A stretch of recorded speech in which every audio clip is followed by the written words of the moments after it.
Welcome.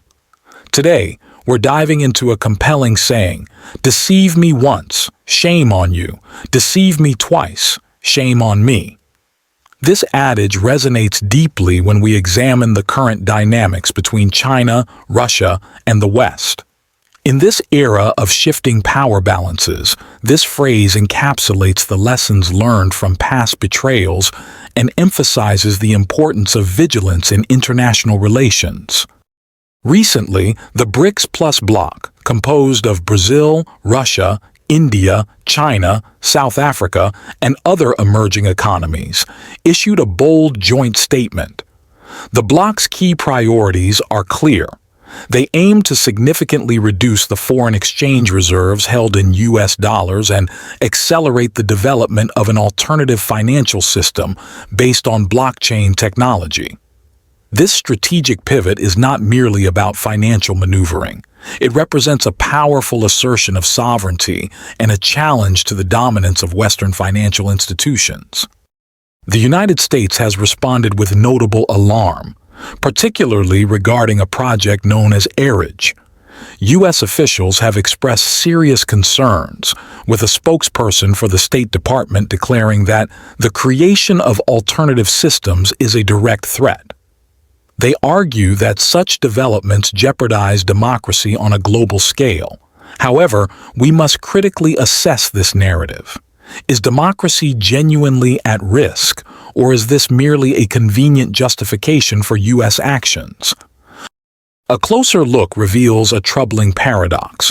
The establishment of alternatives to the SWIFT system, coupled with a declining reliance on the dollar, may empower authoritarian regimes rather than undermine democratic values. By providing nations with options outside the U.S. financial system, these alternatives could inadvertently bolster governments that resist democratic norms, enabling them to operate with increased impunity. This shift raises important questions about the future of the international order. The United States cannot afford to allow this trend to continue unchallenged. Alarm bells are ringing in Washington, signaling that significant changes are afoot. Reports indicate that the Bank for International Settlements, BIS, often referred to as the Central Bank for Central Banks, is contemplating the termination of the Eridge project. This potential move seems motivated by a desire to prevent the project from facilitating transactions in currencies other than the dollar, which poses a challenge to U.S. hegemony that cannot be ignored. Based in Basel, Switzerland, the BIS has long been viewed as a neutral entity. However, recent geopolitical developments suggest a shift in this perception. Notably, Russian Foreign Minister Sergei Lavrov has publicly stated that Switzerland has abandoned its historical neutrality. This claim emerged shortly after discussions involving the BIS, the World Bank, and the International Monetary Fund, IMF, about Project Eridge, indicating a significant realignment in global financial relationships. The Eridge project was envisioned as a foundational component for a new financial system, enabling transactions that operate outside the constraints of the U.S. dollar. The growing anxiety in the U.S. and among its allies reflects a realization that this alternative financial architecture could threaten their control over international payment systems.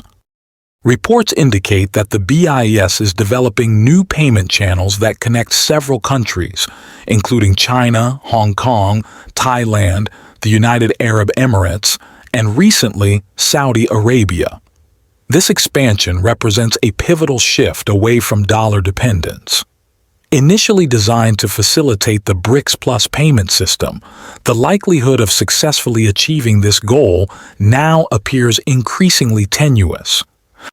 Recent news suggests that the BIS is re-evaluating its involvement in a cross-border payment pilot platform, viewing its underlying technology as a potential means to bypass sanctions and challenge the dollar's supremacy. This situation prompts a critical question: who stands to gain from these emerging financial dynamics? A notable figure in this landscape is Augustin Carstens, the Director General of the BIS. He has previously drawn attention for controversial remarks regarding central bank digital currencies, CBDCs, claiming they could be used for surveillance and government control.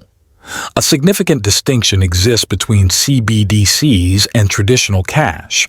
While cash offers a level of anonymity, CBDCs would be controlled by central banks, enabling them to enforce regulations and monitor transactions closely. Carstens has stated that the BIS currently cannot support BRICS initiatives because it is prohibited from collaborating with sanctioned nations. This raises serious doubts about the legitimacy of the Eridge project. If the BIS is unable to partner with sanctioned countries, why did it initially engage with BRICS nations? It seems plausible that they strategically delayed action, allowing the project to progress until a critical point before ultimately deciding to terminate it. These developments surrounding the BIS and the BRICS Plus Bloc illustrate the intricate interplay of currency dominance, international relations, and the evolving landscape of global finance. As we witness the rise of alternative systems and the increasing push for multipolarity, we must consider the broader implications for global governance, economic sovereignty, and the future of international cooperation.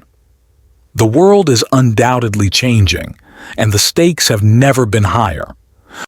In this segment of Bloomberg's article, it becomes evident that we should approach mainstream media with significant caution.